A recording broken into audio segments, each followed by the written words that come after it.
ABC 2 News' Catherine Hawley joins us right now. Catherine, you have the local authorities are also out there. They're trying to crack all this down, aren't they? Yeah, this time they're actually taking aim at the county code. Now, this section that deals with pawn shops hasn't been significantly revamped since the 60s.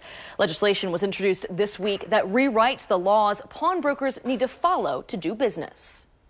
Distressing numbers in Harford County. From 2015 to 2016, there was a 21% surge in thefts, while the number of heroin-related deaths doubled. Officials say crooks are stealing from people and swiping stuff from cars to feed their drug addiction. We do believe that there's a direct tie. Harford County Sheriff Jeffrey Gaylor and other local leaders announced a new tool today to fight the opioid epidemic gripping the region, making pawn shop legislation stronger. They say better surveillance and record keeping can help track stolen goods being sold for drug money.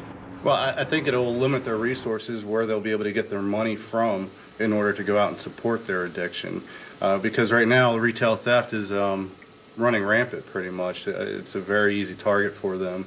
And so I think that'll help cut off one of their avenues. The proposed legislation would ban pawn shops from buying gift cards from people, requires workers to photograph and note when items that look brand new are brought in, as well as document any serial numbers that look tampered with. The bill calls for surveillance cameras at any entrances to the business and above the registers, with that footage being kept for 150 days. And it has teeth for people who don't follow the rules. For any violation of these infractions is a 90-day or $1,000 fine or both. Over at Clark Loan and Jewelry in Aberdeen, workers say the changes won't impact them much because they're already doing most of them. We already take pictures of items. We document everything.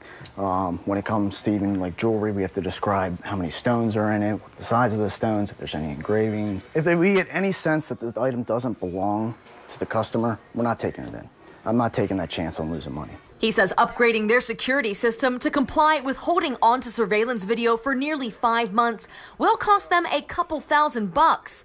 But besides that, they support plans to overhaul the county pawn code. Going to push the people that are not doing business the correct way out. I think it's important to do all we can to protect our local businesses. But if this also takes any money off the street that goes to heroin, then I think it's a win-win.